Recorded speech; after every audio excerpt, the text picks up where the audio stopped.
up, YouTube? It's your boy Sensei LeGlove, the bald head black anime nerd, back with my review of One Piece manga chapter 957, Ultimate motherfucking I am the one, the son. Yes, bro.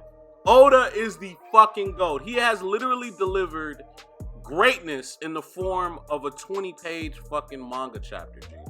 Like, just when you thought the nigga was like really slowing down, Oda just smacked the fuck out of us with this raw ass fucking chapter, and nobody could deny it. In terms of exposition, in terms of world building, and just explaining some shit as far as the story, the greater story of One Piece, this is the best exposition chapter that has ever come out. Facts. Obviously, I'm not comparing it to a chapter like Ace's death or Robin asking for help or saying that she wants to be alive, Nami asking for help. I'm not comparing it to that type of chapter because those are different situations. Those are, you know, built up. That is a self-contained story that has been built up to a certain moment. And those chapters are obviously going to have impact for different reasons than a chapter like this. I know that a lot of people have been saying this is the best chapter One Piece has ever had.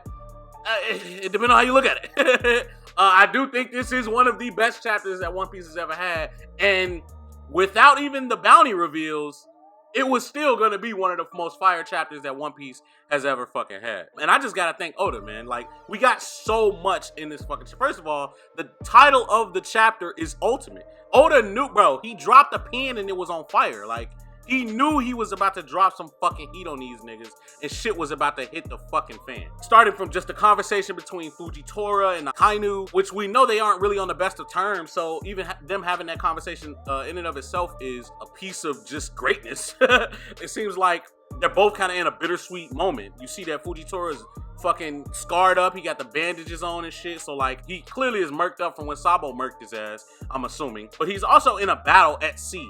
And the conversation that they are having is basically, you know, Akainu saying, well, you might be happy now because we abolished the Shishibukai system. But guess what?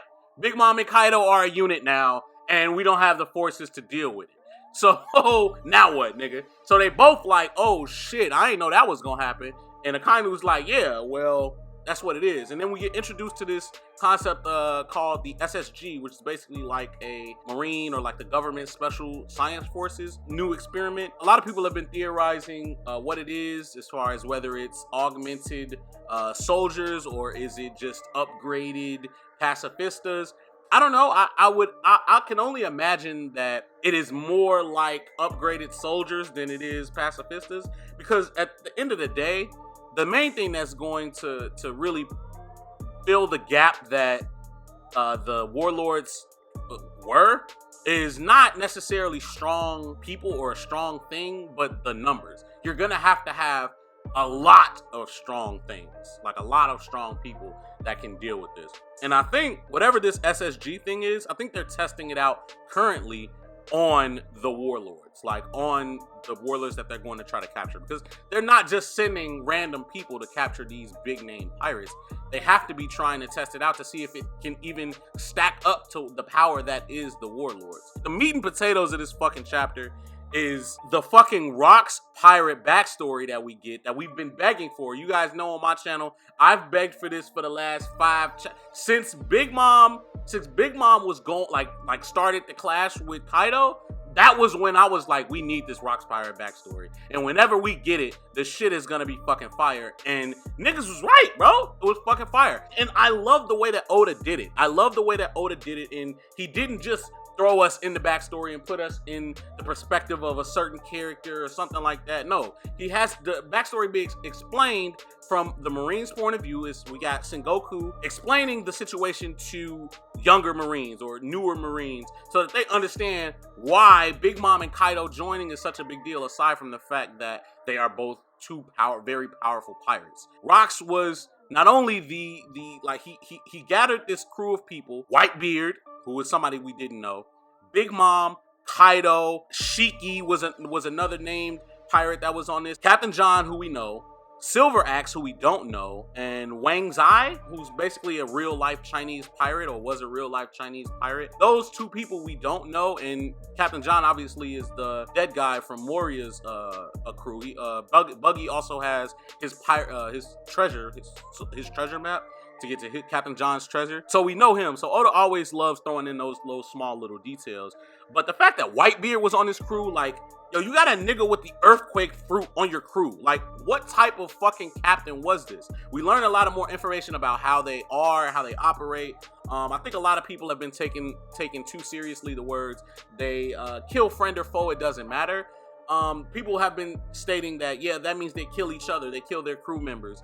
And while I don't think that that is a literal translation to they kill their crew members, I think it's more we are cutthroat. So we don't care. If you are against us or you are in our way, we will eliminate you no matter who you are. And that kind of speaks to a little bit more of who Rocks, the Captain Rocks, was as a pirate. We learn in this chapter as well that his name is Rocks D Xback. So he is a D, which is fucking amazing.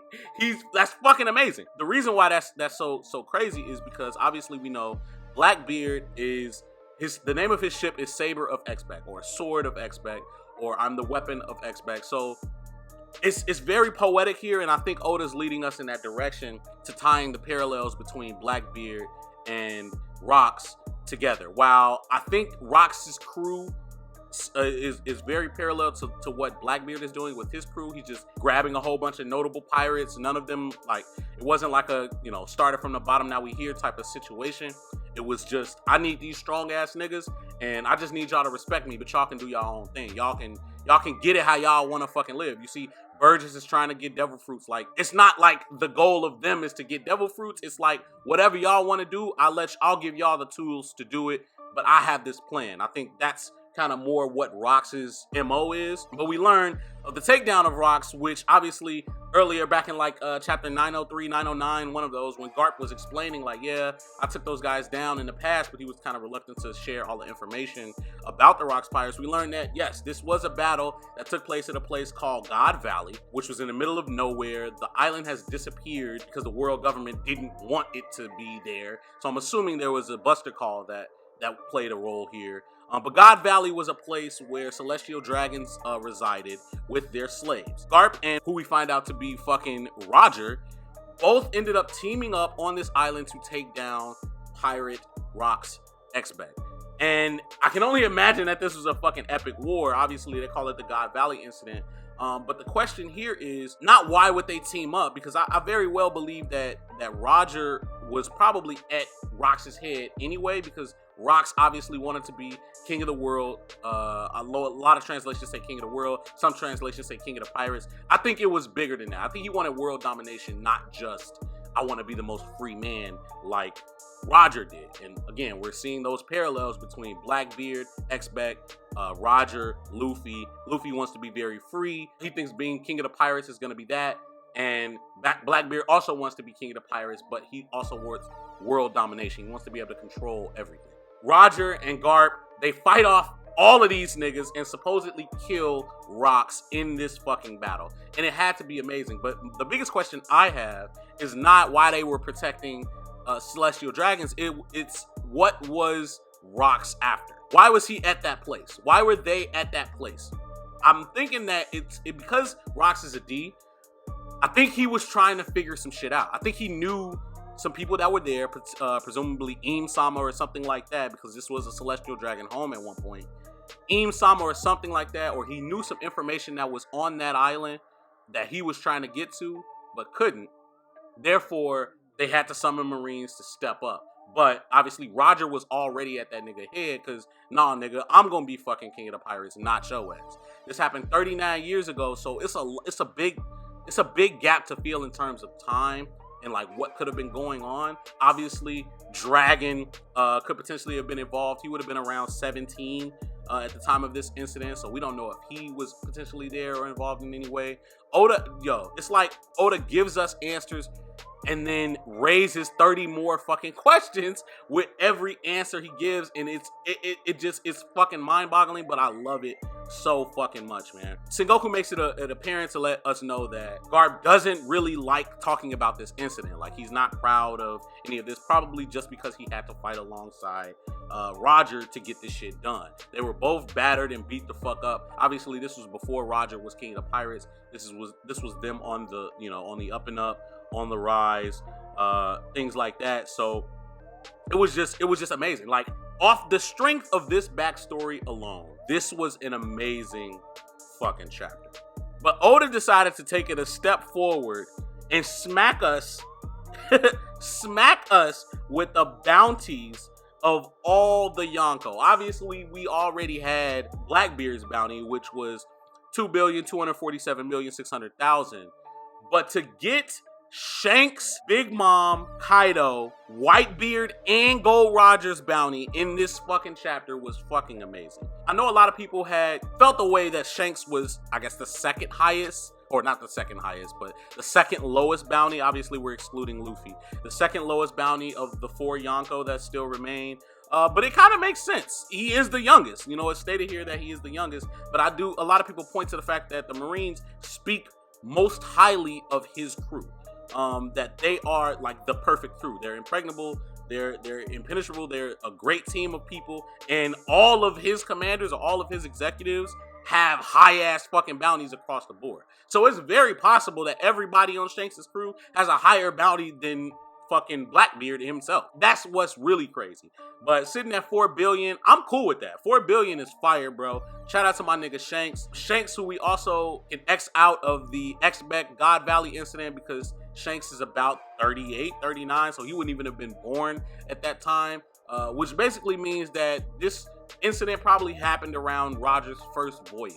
And just going back to that, it speaks volumes to the relationship between Garp and Roger, because, you know, we always kind of wonder, like, why the fuck would you trust this Marine to take care of your child? You know what I mean? Like, what is it? Like, all you guys did was chase each other around and fight every now and then, but now we get a little bit more info on what they were actually fucking into. Big Mom would be number 3, or number 2 rather, and then Kaido would have the largest bounty.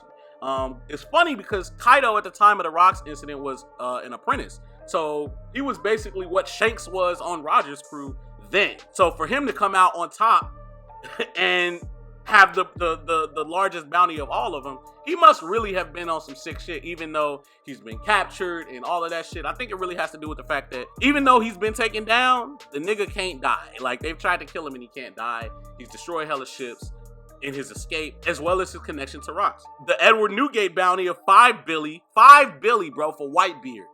I want to know who the fuck got that check after Whitebeard died. Like, who the fuck got that check? I know they ain't give it to Blackbeard. Who got that check? Or did they just say their money is Snake 'em? Like, what the fuck? And then Gold Roger, the king of the pirates, at 5,564,800,000, the highest bounty of any pirate. Obviously, we know Dragon is the most wanted man, and I think that's gonna play into, like, I think Oda specifically told us that that's the highest bounty of any pirate, because Dragon is not a pirate. He's a revolutionary. He's just a man. Like, he's a guy. And I think his bounty will exceed that. I don't know by how much, but I think it will exceed Dragon's, because if he's the most wanted man, he has to have a bounty bigger than any pirate could have had. But at the same time, it also could be false, because Roger is dead. So if he became the most wanted man after Roger's death, that doesn't necessarily mean that his bounty has surpassed 5,500,000,000. It was just like, yo, what? This is some shit we never thought that we would even get in a One Piece chapter, and Oda just smacked us with this shit, and I love it. Lastly, Akainu shows up at this briefing to basically say, look, we're not going to engage the 2 Rocks pirates that have now joined. We just can't. We don't have the resources, and we don't know how SSG is gonna hold up yet, so we cannot make a move. At that moment, we get a conversation between Akainu and Sengoku, basically tying Oda to all of this, asking, hey, do you remember that it was this one person from Wano that favored Roger, Whitebeard, and Shanks? And, you know, obviously Akainu's like, are you talking about Odin? Yeah. And so this is tying everything back to Wano in a crazy ass way. And I personally think that Kaido killed Odin, or Kaido sought out Wano for a very specific purpose. And I think he's much smarter than we give him credit for. I don't think he's this dumb fucking drunk.